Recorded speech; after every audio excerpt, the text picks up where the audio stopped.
Hello dear students, आइए हम सभी द्रव्य की तरंग प्रकृति देखते हैं।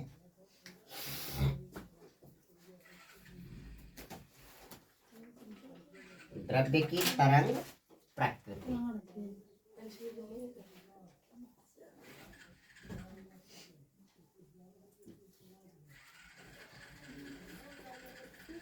क्या कहा?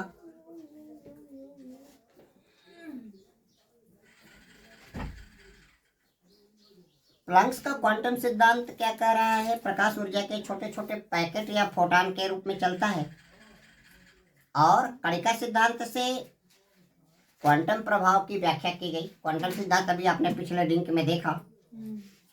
प्रकाश के तरंग सिद्धांत के अनुसार प्रकाश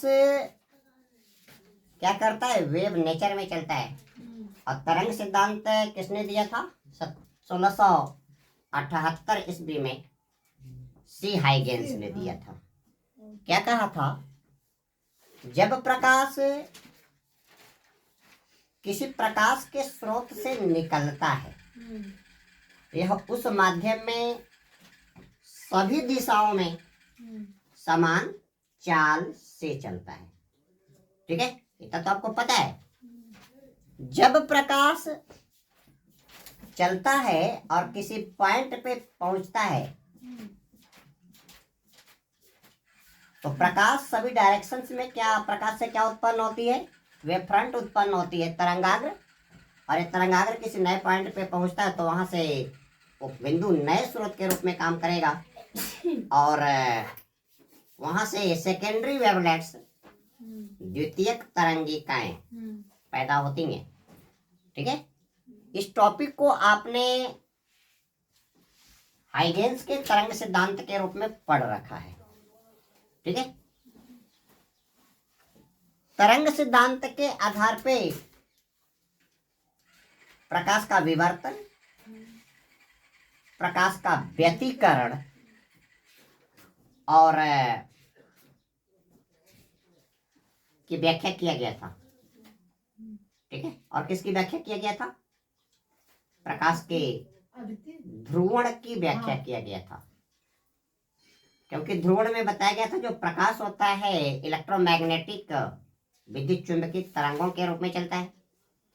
ठीक है, और इस प्रकाश में दो प्रकार के कंपन होते हैं। एक विद्युत सदिश के कंपन होते हैं, दूसरा क्या होता है? चुंबकीय सदिश के कंपन होते हैं। ये दोनों प्रकार के कंपन एक दूसरे के लंबवत होते हैं। जैसा कि हम लोगों ने देखा था कि अगर प्रकाश आपका एक्स एक्सिस के अंतर्गत क्या कर रहा है? प्रोपेगेशन कर रहा है, ट्रांसमिशन कर रहा है, चल रहा है, तो विद्युत सदिश के कंपन आपको वाई एक्सिस, यदि आप 3D ले रहे हो तो वाई एक्सिस पे मिलेंगे, और चुंबकीय सदिश के कंपन जेड एक्सिस पे, क्योंकि एक्स एक्सिस पे प्रकाश चल रहा है। ठीक है, अब ये जो प्रकाश किसी माध्यम में या निर्वात में गति करता है तो तरंगों के रूप में चलता है, और ये तरंगे किसी स्रोत से निकल करके समान चाल से सभी डायरेक्शंस में क्या करती हैं? चलती हैं। ध्रुवण की व्याख्या के लिए प्रकाश को क्या माना गया था? ट्रांसवर्स वेव माना गया था, अनुप्रस्थ तरंग माना गया था। और एक चीज क्या कहा था? इस तरह का प्रकाश जिसमें सदिश के कंपन, इलेक्ट्रोमैग्नेटिक वेव सदिश के कंपन सभी डायरेक्शंस में होते हैं, ऐसा प्रकाश क्या बताया था? अध्रुवित प्रकाश बताया था, नॉन पोलराइज्ड लाइट बताया गया था। जब आप अध्रुवित प्रकाश को किसी ऐसे क्रिस्टल से गुजारो, ठीक है, कि क्रिस्टल की अक्षें प्रकाश के ट्रांसमिशन के क्या हो? लंबवत हो, तो इस क्रिस्टल से केवल वही किरणें गुजर पाएंगी जो क्रिस्टल के अक्ष के क्या होती है? समानांतर होती है। इस तरह से क्रिस्टल से गुजरने के बाद एक ही डायरेक्शंस में प्रकाश के क्या कंपन आते हैं। इस तरह से देखा गया कि प्रकाश में क्या तरंग गुण है। तो जिस तरह से प्रकाश की व्याख्या में दो तरह के ये आपके नेचर बताए गए, प्रकाश का पार्टिकुलेट नेचर, और दूसरा बताया गया प्रकाश का तरंग प्रकृति। इसी तरह द्रव्य भी जो है ये छोटे छोटे कणों से बना है। कोई भी मैटर छोटे छोटे कणों से बना है। और जब सूक्ष्म कण जिसका द्रव्यमान बहुत ही कम होता है, जब ये गति करता है तो स्ट्रेट न जा करके क्या तरंग के रूप में चलता है। इस बात की व्याख्या डी ब्रोगली जी ने किया था। अति सूक्ष्म द्रव्यमान वाला कण, ये पार्टिकल नेचर तो दिखाता ही है, लेकिन जब ये क्या करता है, मोशन करता है, तो तरंग के रूप में चलता है। ठीक है, तो अत्यंत सूक्ष्म कण किसके अनुसार? वैज्ञानिक डी ब्रोगली के अनुसार। वैज्ञानिक डी ब्रोगली के अनुसार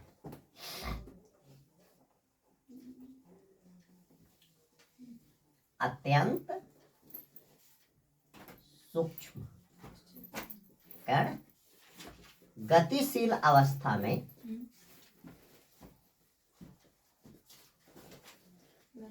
ये कण तथा तरंग दोनों के गुण क्या करता है? व्यक्त करता है।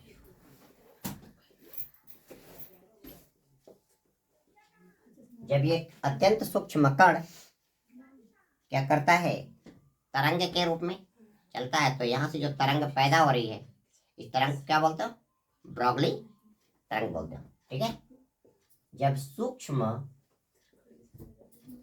द्रव्य कण क्या करता है, गति करता है, तो तरंग के रूप में चलता है तथा यह तरंग क्या कहलाती है? ब्रोगली तरंग कही जाती है। और आपने डी ब्रोगली तरंग की परिभाषा आपने पढ़ रखी है। ठीक है, डी ब्रोगली तरंग की तरंग that lambda equal to h by p या h बटे mb, जहां पे h आपका क्या है? प्लैंक्स कांस्टेंट है, और p क्या है? द्रव्य का संवेग है। ठीक है, p क्या हो जाएगा? द्रव्य का संवेग, यानी मोमेंटम ऑफ द मैटर। और संवेग किसको बोलते हैं? किसी वस्तु के द्रव्यमान और वस्तु के वेग के गुणनफल को क्या बोलते हैं? संवेग बोलते हैं। ठीक है, P बराबर क्या हो जाएगा? वस्तु का द्रव्यमान गुणे वस्तु का क्या आ गया? वेग।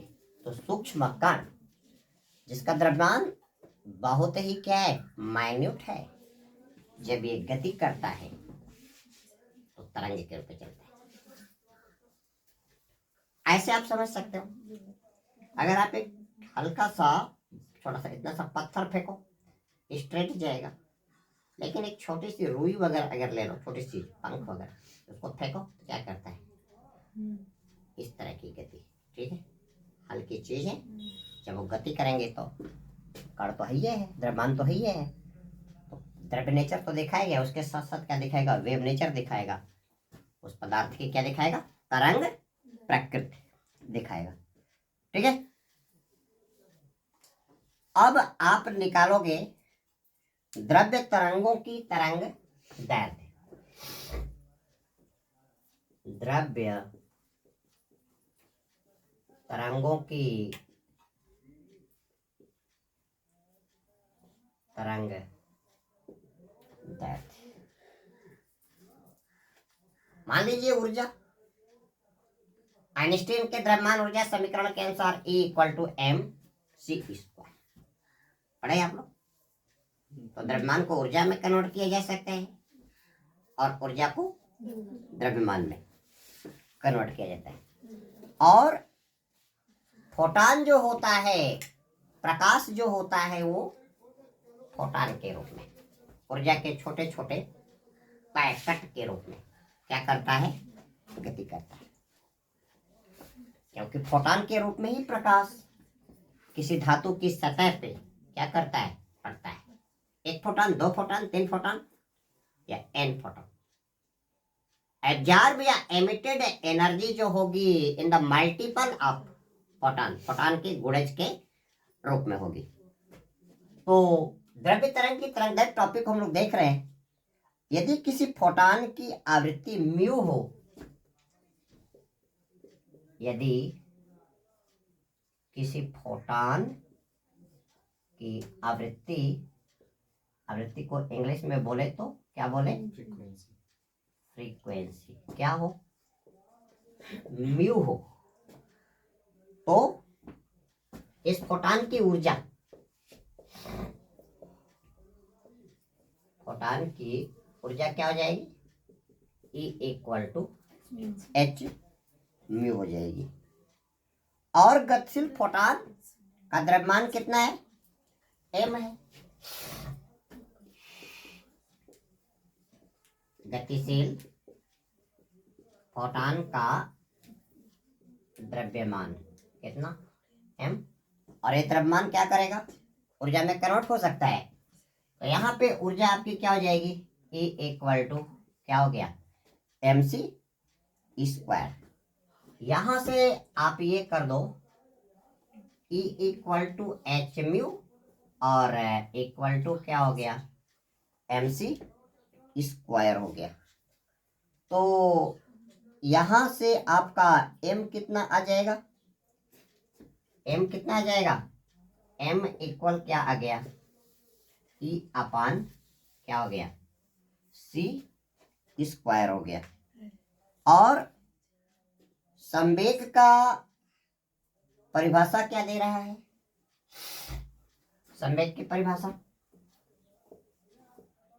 संवेग या मोमेंटम क्या कह रहा है, वस्तु का द्रव्यमान गुणे वस्तु का वेग। तो यहां से P बराबर m, और प्रकाश चल रहा है ना, तो प्रकाश की चाल क्या हो गई, c हो गई, ठीक है। और m कितना आया है, E अपान c स्क्वायर आया है। तो यहां से आप ले लो P equal to E upon c square और इनटू क्या हो गया, c। और E आपका क्या होता है, E आपका होता है h म्यू होता है ना। तो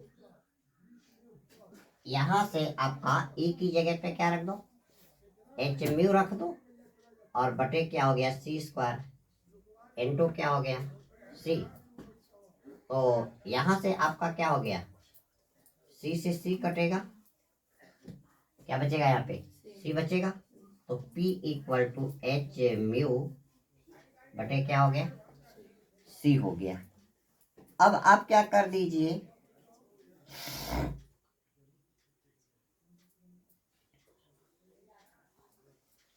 P बराबर न दे रहा है, c बटे v। तो P बराबर h बटे c बटे क्या कर दो, c बटे म्यू कर दो। यहाँ से नीचे आ गया, क्योंकि तीसरी लाइन ऊपर चली जाती है ना।